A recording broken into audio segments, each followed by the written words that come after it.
All right, fans, it is January 19th, 2019, Western New York. It's going on 4 o'clock in the afternoon, I guess. And we're getting ready for the 2 feet of snow. Yep, 2 feet of snow due after sunset and through tomorrow morning into the 20th. So, I'm on my way to the barn to rig up my new Champion generator that I got, 9,000 watt beast. It's a dual fuel LP and gasoline, but right now I have to run on gas because my LP service hasn't come up to give me a connection. It's 14 degrees outside. Nice and cozy in the barn though, 70 degrees. We got to do a little welding to make a flange. So I'll cover that in a few minutes. Alright guys, so here's what I got.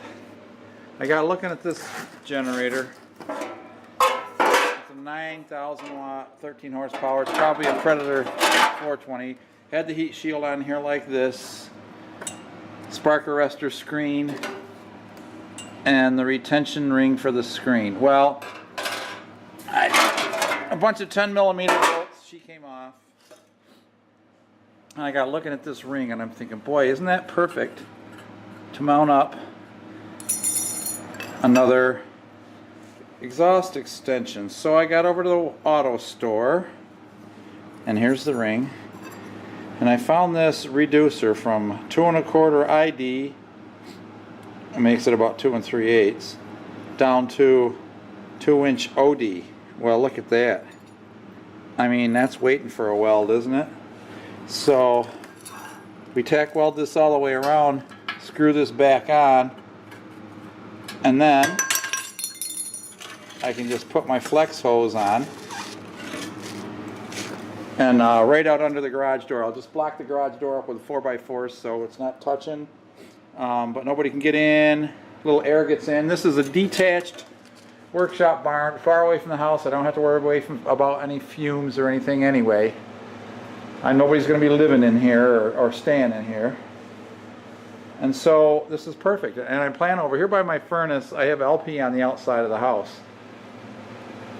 So I'm going to have them put me an exterior hose connection out there.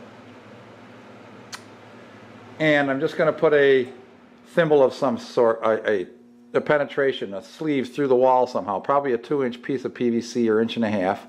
And I'll make it tight and just RTV around both sides, and then I'll put end caps on both sides. Just push them on to keep the air out. And then when I need to run the hose in to run the generator, I'll just pop it out there, hook it up, and run it through that. So I can run my generator inside. I don't need any sort of outside shanty. And when they run on LP, they're very, very clean.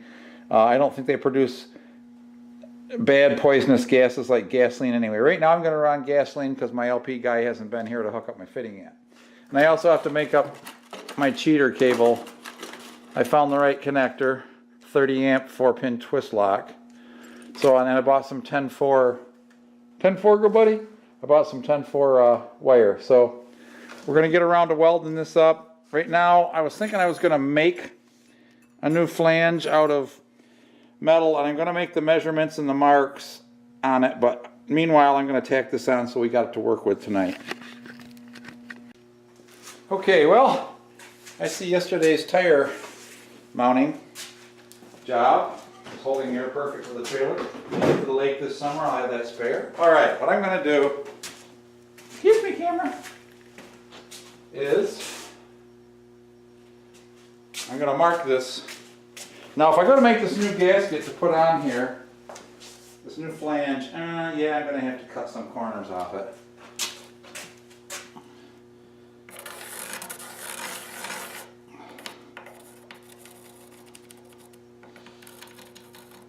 I was thinking maybe I'd just leave it square. I can leave one edge square anyway. Some of the other edges would have to be cut out. I have hole saws, and here's the dilemma. My dang hole saws. So that's my pattern for my, and this is to be in the future. I'll make another one. I'm going to tack this on here for right now. and get her done. So I'm going to go over to the wire brush on the. So this was a 2 1/4 ID to 2-inch OD adapter. And I'm going to have to go over to the wire brush on the grinder, but I'm not going to show that. Alrighty, so I got this little guy weighted down a little bit so she won't kick around too much on me. You really need to get rid of this. The problem with this welder is that the wire's hot all the time. I told you that yesterday. So I need to cut that wire off so I don't zap onto something I don't want to zap. Alright. Let's get this gloves on.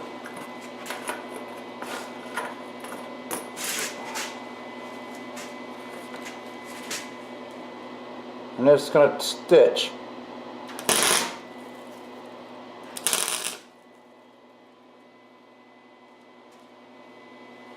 And I'm going to go take this guy around.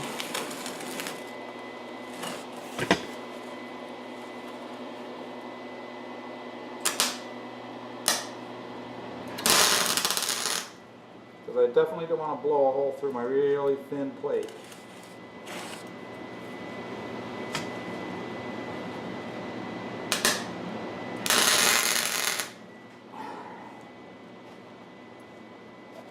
Let's see how we're doing here before we get too crazy.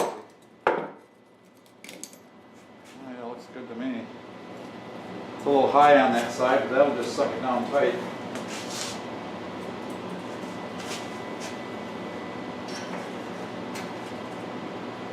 I'm not going to put any sealer under it for right now either.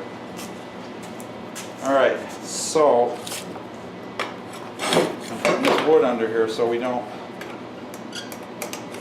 put that on there, put that weight on there to help hold her in position. We're just going to keep stitching.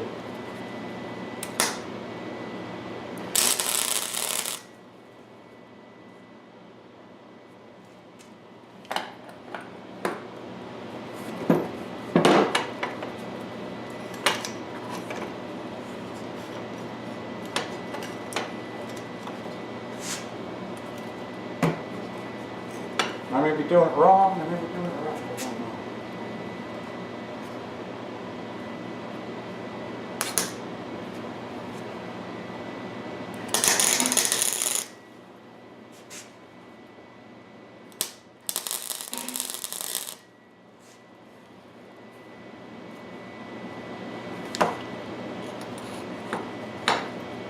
I don't think I need to do this all the way around.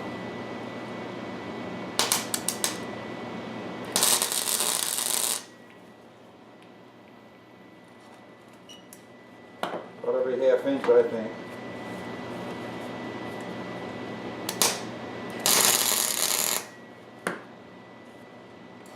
As I said, I don't want to burn up my little plate.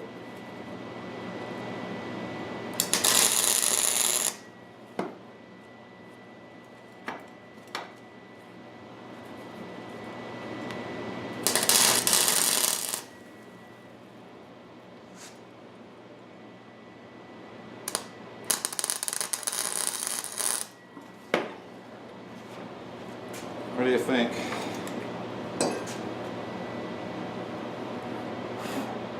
I think I'm going to leave well enough alone.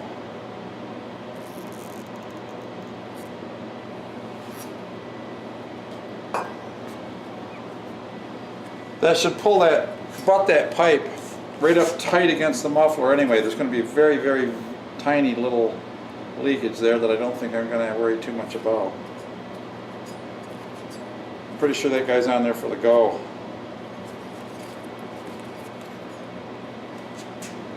$79 welder with cheap wire. I've got better wire. That looks like it needs to be fixed up a little bit right there. It kind of burned through there like, oops. You know what? I'm not. We'll just mess it up. All right, let's move on here. I know I had a bucket of water laying around here for something. I just dropped this hot piece in there so she'd cool off in a hurry.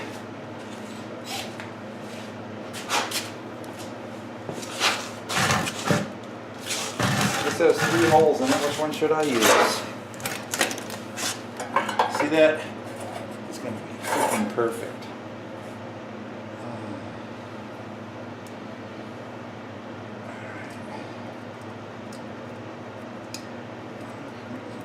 Through there anymore.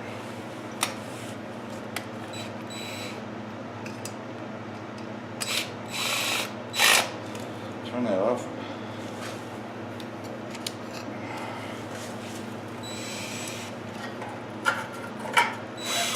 I think I need a regular screwdriver for this. I found this. These do have straight heads in them too.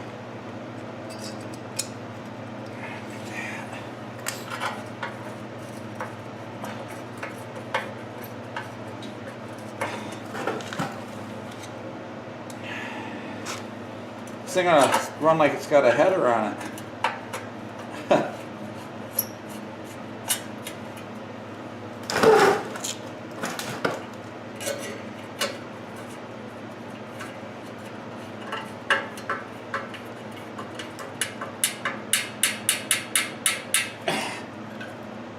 There we go.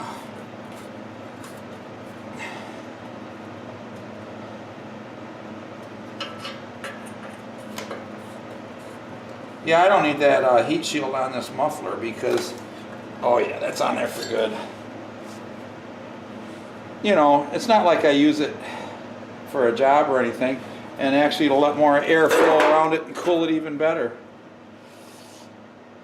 I see what happens is the heat comes off from the shroud of the motor, the air from that, and blows it over the muffler. But I don't know, maybe it'll fit on. Yeah, there you go.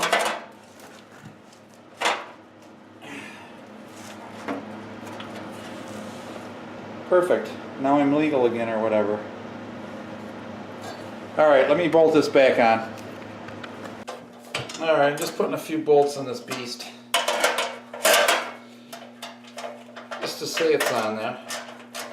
I mean, it might need to be on there to keep it cool, not to keep it from frying, so whatever we can do. I don't want it to be buzzing and carrying on either. It really is a nicely designed machine, I have to say that. You can say what you will, but this is a nice little machine.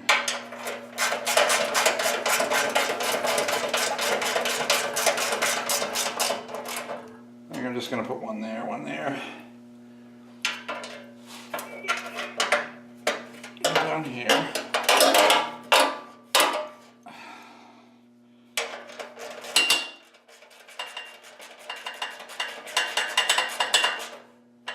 Alright, that gets it covered. That's just airflow around it.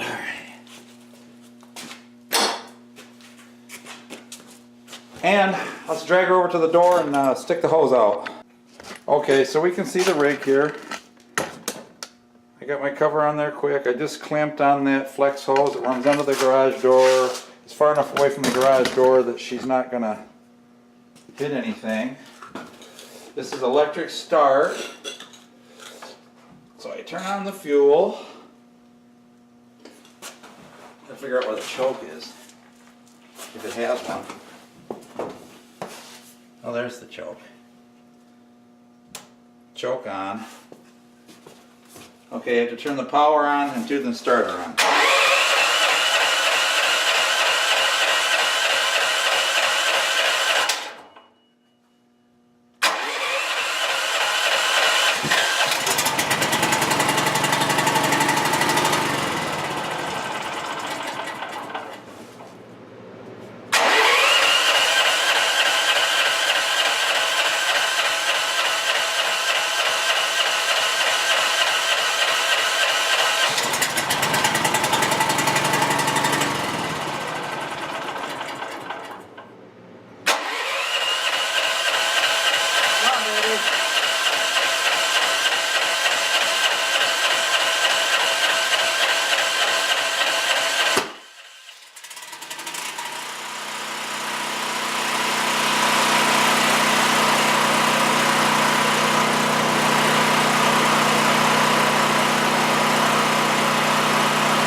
huh?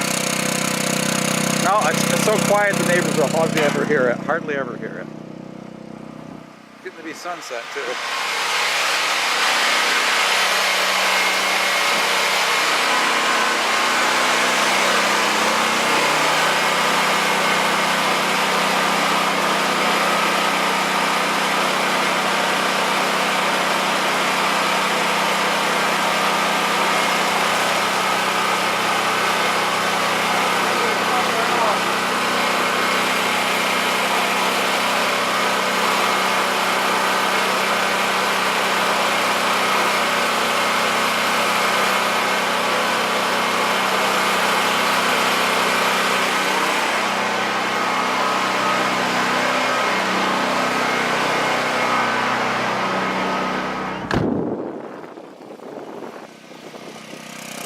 There we go, that gets a little farther away from the opening. I hadn't run this generator since I bought it this summer. It smells like hot metal, but no exhaust. Alright, we're gonna let her break in. So, now that I got the generator up and running, don't worry, that was just a bucket I'm kicking out of the way. I'm kicking the bucket. Alright, so need a sharp knife, need your good connector. Now this is a 30 amp 125 250 volt L1430P. So this one happens to be a Hubble, I think. I don't even know. Passing Seymour. But one thing you got to make sure that you put your back shell of the connector on the cable first. Otherwise you'll get it all done and all of a sudden you'll say, grr, that dang thing ain't on there. And this cable is fat enough, I need to get these little fillers out. Alright. I might need to pop that guy out. Yeah. Do I need to? It's always nice to have. Let's see if that'll go through there. Nice to have a watertight seal, even though this is going to be inside. I'm going to put it back in. Alright. I'm going to spit on that a little bit. That'll keep the bugs from getting in there if it rains or anything like that. I don't plan on running this outside, but what you plan on doing and what actually happens sometimes might be a lot different. How come that ain't waking? That's the way you do it. Let me tell you, them guys ain't dumb. Okay, that goes in that way.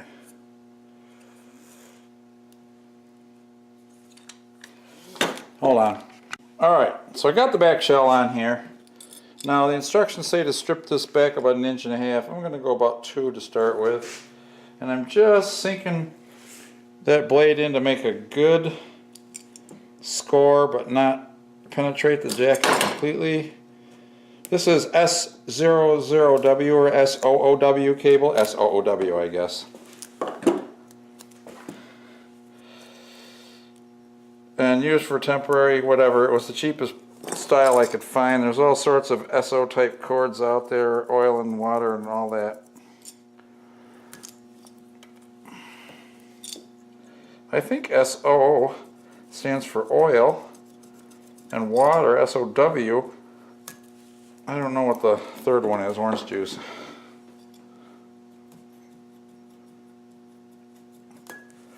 Being careful here not to cut myself or the conductors.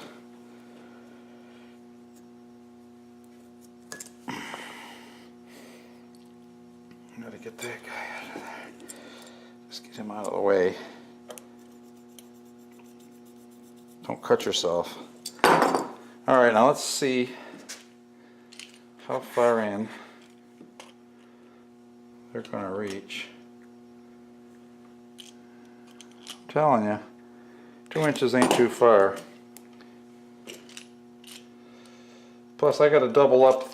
No, not on this one, never mind. I'm lying. Don't listen to me. So there's two ways you can strip these wires. Be careful either way that you don't strip too much off the conductors. Now I like to compare it to the clamp. The clamp looks like it's about 1/2 inch.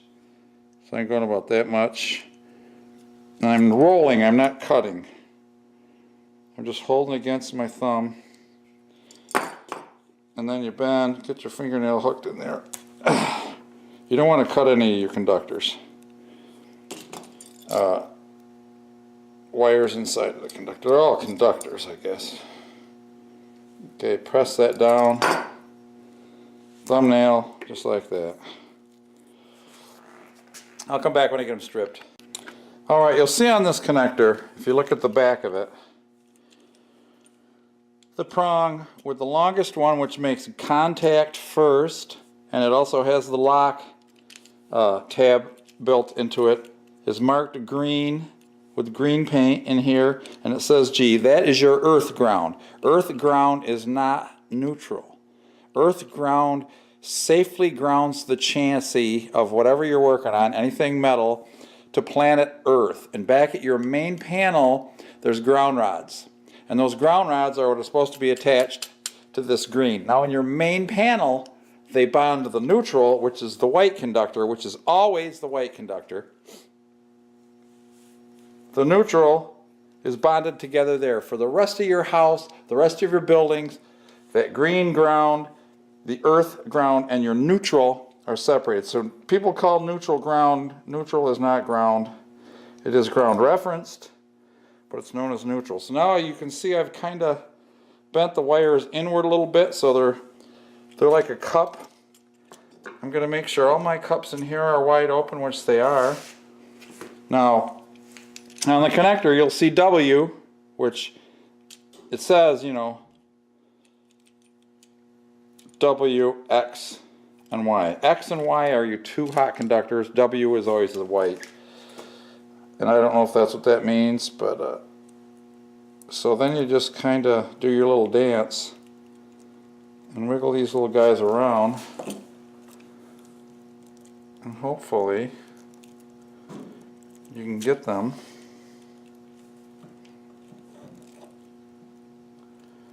seat down into that connector. And those look pretty good. I don't see any frayed elements sticking out. I'm just going to start snugging them up a little bit. That's kind of a funny little dance you got to do. Now if we go all the way around to the opposite side, that'll help hold us on. We'll get the two hot leads done first.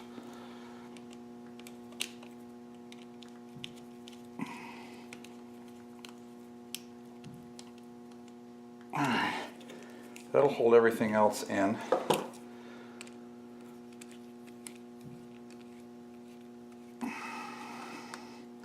Now these clamps in these, also if you notice, the screws are brass colored.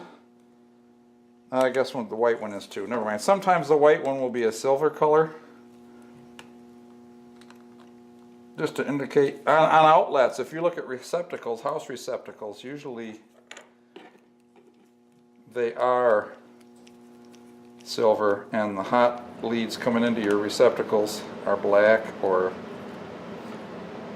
at least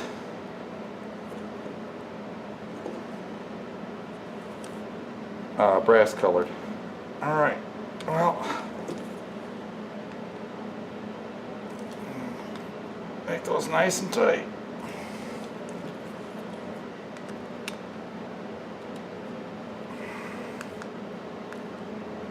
There's set screws in here, but they also have little metal pads on them. Alright, so now I've knocked my waterproof gasket thing out, which that goes better from the back, I think. I don't know. It isn't absolutely necessary anyway, what I'm using this for. It's a pain!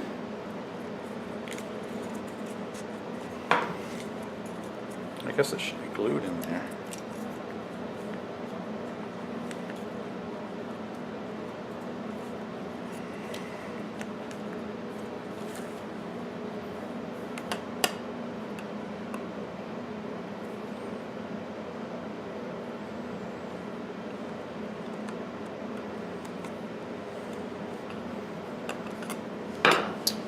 Right now, you notice there's a key on the connector, and there will be a matching key groove in the back shell, and that just pulls up in there just nice like that. And these have slotted and Phillips heads, so, and they have really fast threads on them. So just a couple of flicks of the wrist. So what you would do, guys, is, see, that's still a little bit too long, but I'm using this inside, I don't care. As long as it holds the strain relief. That could even been shorter, believe it or not.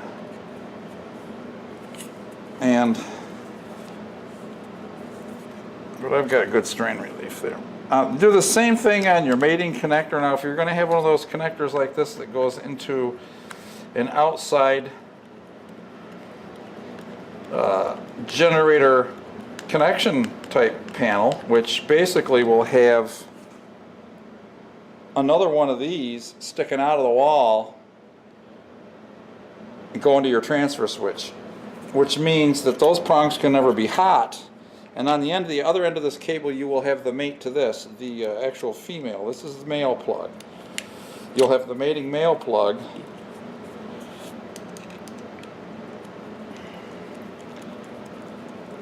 And that'll supply,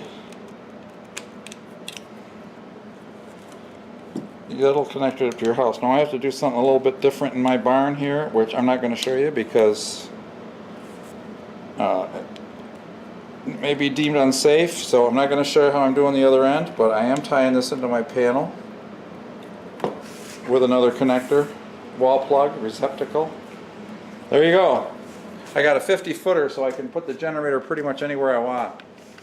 Alright, gang, well, like you see, we're running on generator power here just in the barn as a test. 247 volts, 247 volts, 220 of course output. And I'm very happy. Let the generator run. Turn some more stuff on.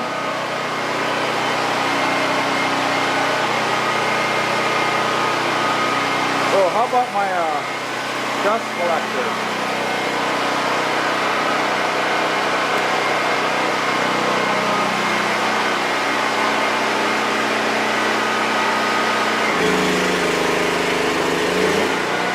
There we go.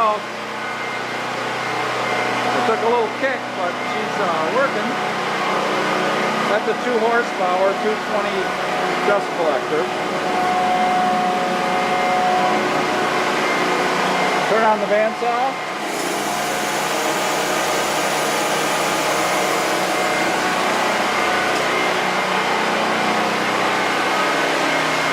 Alright guys, time to switch back to hot